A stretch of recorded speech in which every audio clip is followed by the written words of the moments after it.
ফিলিস্তিনের অবরুদ্ধ গাজা উপত্যকায় যুদ্ধ বন্ধে ২০ দফার যুদ্ধবিরতি প্রস্তাব দিয়েছেন ডোনাল্ড ট্রাম্প। এমনকি এতে সমর্থন জানান ইসরায়েলি প্রধানমন্ত্রী বেনিয়ামিন নেতানিয়াহু। তবে এতে সন্তুষ্ট নন মুসলিম দেশের নেতারা, কারণ কিছুদিন আগে ৮ আরব ও মুসলিম দেশের নেতাদের সঙ্গে মার্কিন প্রেসিডেন্ট যে বৈঠক করেছিলেন, নেতানিয়াহুর সাথে বৈঠকের পর তা আমূলে বদলে ফেলেছেন তিনি।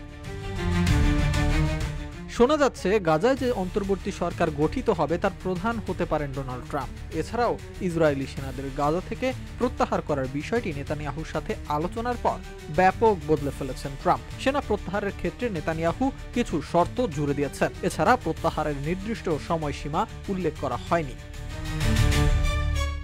জানা গেছে, আরব ও ইসলামিক নেতাদের সঙ্গে ট্রাম্প যে দফা নিয়ে আলোচনা করেছিলেন তার বেশিরভাগই বদল আনা হয়েছে। এই পরিবর্তন এনেছেন ইসরায়েলের প্রধানমন্ত্রী নেতানিয়াহু। ট্রাম্পের সঙ্গে সোমবারের বৈঠকের আগে শেষ মুহূর্তে এসব পরিবর্তন আনেন তিনি। আর এসব পরিবর্তনে সৌদি আরব, তুরস্ক, জর্ডান এবং কাতার সহ অন্যান্য দেশগুলো ক্ষুব্ধ হয়েছে বলে জানিয়েছে সংবাদ মাধ্যম মিডল ইস্ট মনিটর।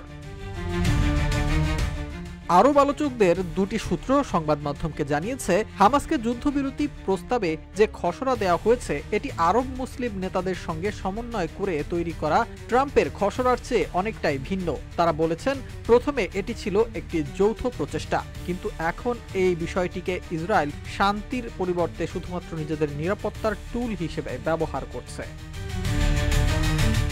বর্তমানে যে চূড়ান্ত প্রস্তাবটি তৈরি করা হয়েছে সেখানে ইসরায়েলি সেনাদের প্রত্যাহারের বিষয়টি সম্পূর্ণ হামাসের নিরস্ত্রীকরণের সঙ্গে যুক্ত করা হয়েছে। অর্থাৎ হামাস নিজেদের নিরস্ত্র না করলে দখলদার ইসরায়েল তাদের সেনাদের গাজা থেকে প্রত্যাহার করবে না। মার্কিন সংবাদ মাধ্যম এক্সিওসকে যুক্তরাষ্ট্রের এক কর্মকর্তা জানিয়েছেন, সেনা প্রত্যাহারের বিষয়ে হামাস কোনো পরিবর্তন চাইলে সেটি বিবেচনা করা হবে, কিন্তু প্রস্তাবে বড় ধরনের কোনো পরিবর্তন নিয়ে আলোচনার কোনো সুযোগ নেই। এদিকে মার্কিন প্রেসিডেন্ট ডোনাল্ড ট্রাম্প জানিয়েছেন, তার দেয়া গাজা যুদ্ধবিরতি প্রস্তাবে সাড়া দেওয়ার জন্য হামাসের হাতে কেবল ৩ থেকে ৪ দিন সময় আছে। তার দাবি, ইসরায়েলি ও আরব নেতারা ইতোমধ্যে পরিকল্পনাটি মেনে নিয়েছেন। হামাস এটা করবে কি করবে না এখন তাদের উপর। যদি তারা না করে তাহলে এর খুব দুঃখজনক সমাপ্তি হবে বলে উল্লেখ করেন ট্রাম্প।